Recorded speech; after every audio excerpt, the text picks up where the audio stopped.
This is the conversation between Pentagras. Gosh, what is his name? And Pendergast. Cyril.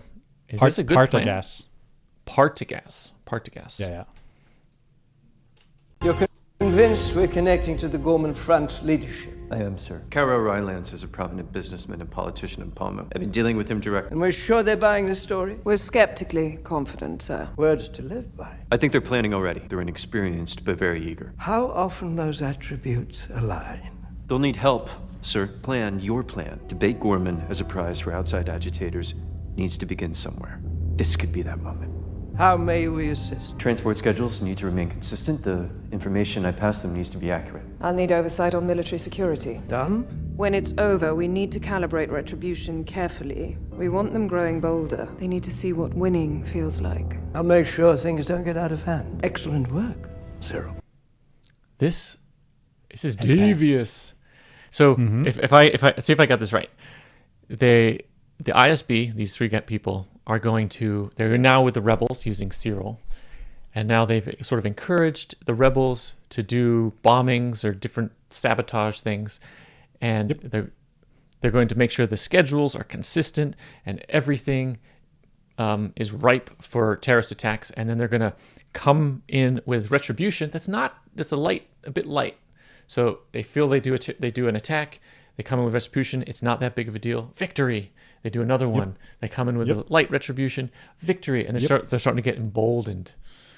The rebels are getting emboldened, and they keep doing this, and they keep feeling like they're in a victory, which then can be used against, as the population's like, I want stop the terrorist attacks, and the Senate's like, stop the terrorist attacks. Then the Empire can be like, we can stop the terrorist attacks. They'll come in hard, and now they've got Gorman. Is that what's going on?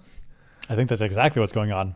And I think the strategy is super smart. Very nicely done, Cyril. Although I guess evilly done.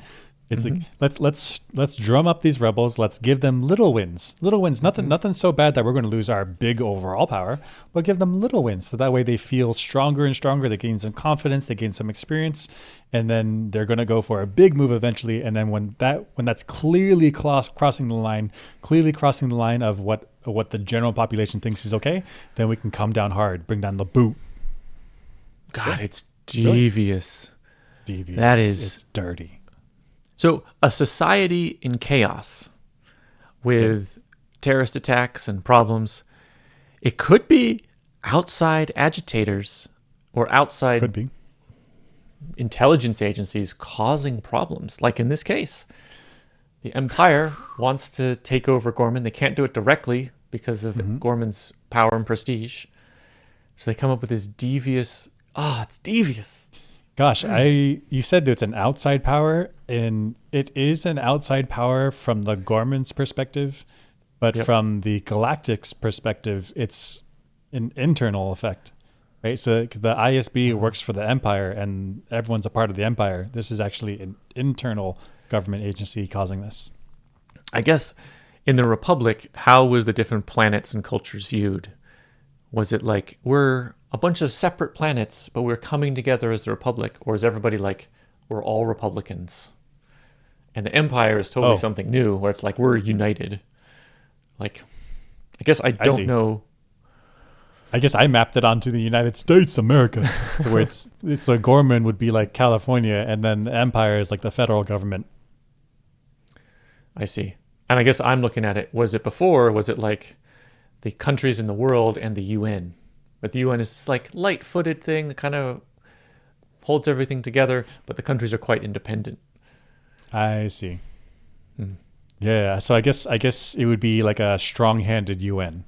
I like that analogy better. Because a country is closer to a planet. Yeah, okay. Yeah.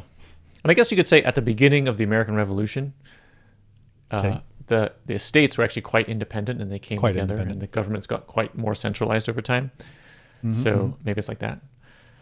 But man. So I guess in our analogy here, it would be, I don't know, France, for example, having some internal strife.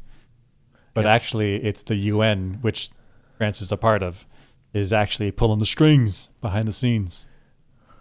Right. So what looks like internal strife in France is actually getting egged on by the UN, so the UN can come in hard and unite, capture the nuclear power plants. Man. And then disperse its power across other people. That's devious. That's dangerous. It's devious.